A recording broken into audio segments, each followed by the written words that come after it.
Nous avons glané ce matin quelques petites lectures, n'est-ce pas? Si vous êtes un peu comme moi, friand de passages bibliques compliqués, de casse-tête jésuesques en 3 dimensions, vous vous êtes peut-être demandé, mais quel lien peut-on faire entre toutes ces anecdotes et ces exhortations-là? Et pourtant, au cours des derniers mois que j'ai passés avec vous, il m'est apparu une vérité surprenante, un apprentissage pour moi. Ce sont souvent dans les petites choses, les histoires courtes et les silences que l'on peut trouver la richesse. Richesse d'une parole de vie qui parle aux souffrances de notre temps. Parole prophétique dans l'inconnu, fraternité et amour au milieu des deuils, Jésus chassant les esprits impurs qui tiennent enchaîné l'être humain. Quand on y pense bien, en 2000 ans d'histoire, le monde n'a pas beaucoup changé. Ses besoins sont encore les mêmes que les nôtres. Notre monde en guerre a faim et a soif de paix et de vie, de ce qu'il manque pour être rassasié et être plein. Nous sommes chaque jour cernés par les conflits et les deuils. Les mauvaises nouvelles se succèdent et révèlent ainsi sans pudeur nos défaillances humaines. Peu importe où l'on se trouve sur le globe, voici la guerre, ainsi que la parole tordue de quelques monarques drapés de fausses vertus. Des paroles tordues, nous en entendons chaque jour, n'est-ce pas? Voilà un défi étourdissant pour nos communautés qui sont témoins de la polarisation et la radicalisation de bien de nos frères et sœurs. Que faire avec la montée du populisme, des guerres de territoire, conflits sanglants pour quelques arpents de terre? Pourquoi un tel orgueil? Pourquoi une telle envie? S'il est aisé de nous poser ces questions-là, tout à fait légitimes, j'ose croire que ces mots-là peuvent non seulement nous affecter, mais aussi nous prendre au piège. Et je ne parle pas de mots comme M-O-T, mais de mots comme souffrance. Tout comme l'esprit impur, qu'il peut nous arriver de dire « Que nous veux-tu, Jésus de Nazareth? Tu es venu pour nous perdre. Nous savons qui tu es le Saint de Dieu. » C'est une drôle de parole que voici et qui m'a souvent questionné dans ma lecture de l'Évangile. Jésus n'est-il pas venu pour nous donner la vie? Comment peut-on dire qu'il est venu nous mener à la mort, lui, le Saint de Dieu? Quel blasphème dont nous sommes parfois même coupables sans nous en apercevoir. Je suis le premier ici, face à l'état du monde, à dire que la paix est parfois une vanité, que l'amour est idéaliste. Je m'en repens publiquement.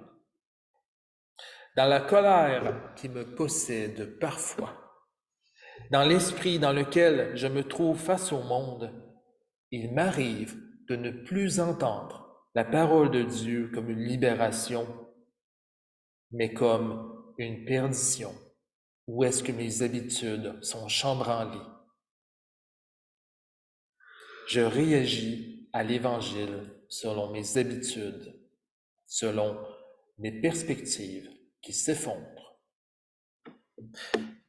L'esprit impur incarne en nous une parole tordue, où dans la souffrance, la vie a été détournée vers la mort.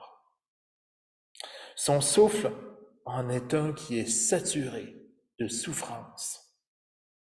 Si ce n'est pas pour dire de méfiance. Que nous veux-tu, Jésus de Nazareth? Tu es venu pour nous perdre.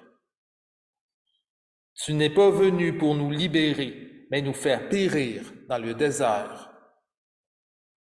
Parole très familière, n'est-ce pas, dans le livre de l'Exode. La fraternité et l'amour deviennent des rêves impossibles. Triste parole, n'est-ce pas? Mais parole familière, tout de même. Parole familière, oui, dans nos moments de deuil et de désespérance. Nous aussi, comme cet homme dans l'Évangile, nous pouvons avoir un esprit impur, être contaminés par la désespérance, être possédé, à mon sens, peut se comparer à une affliction spirituelle, une sorte de parasite qui nous mène à confondre la parole de vie avec la parole de mort.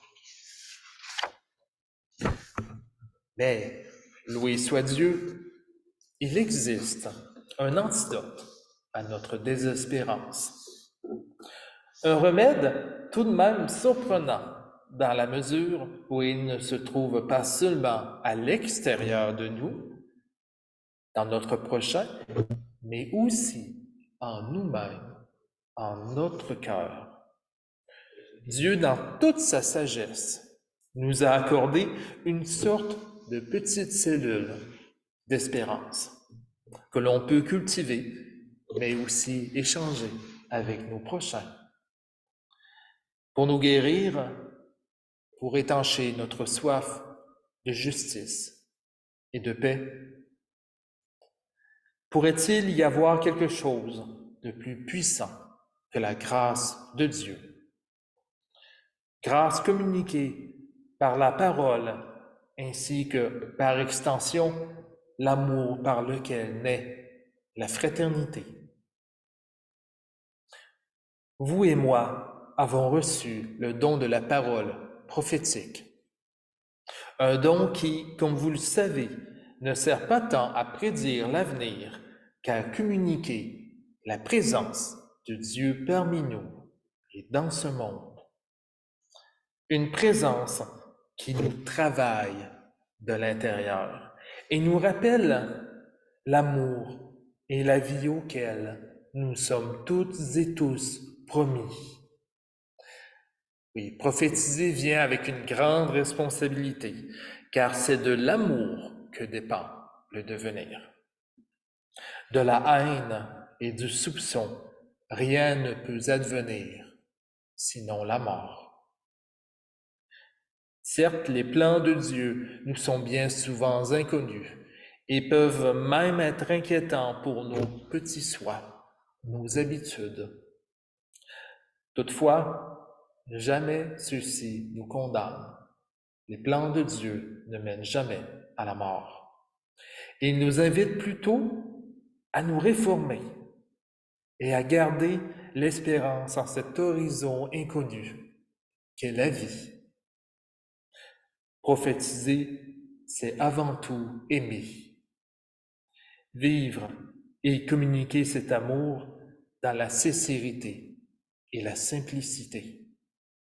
C'est voir et regarder au travers du regard de Dieu. Frères et sœurs, nous sommes des prophètes qui, tout comme Jésus, sont appelés à guérir la parole blessée et la faire passer de la mort à la vie. Tout comme Pierre, je nous encourage ce matin à continuer à être des bergers les uns pour les autres, à veiller sur ceux qui nous accompagnent sur le chemin de notre spiritualité, ainsi que nous souvenir de ceux qui nous ont quittés.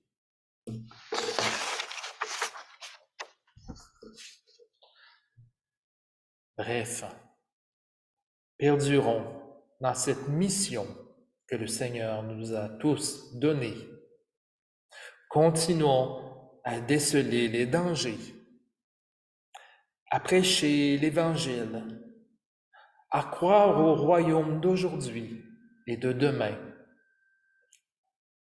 et ce, malgré les douleurs et les départs. Tu es venu pour nous perdre, dit l'esprit impur à Jésus.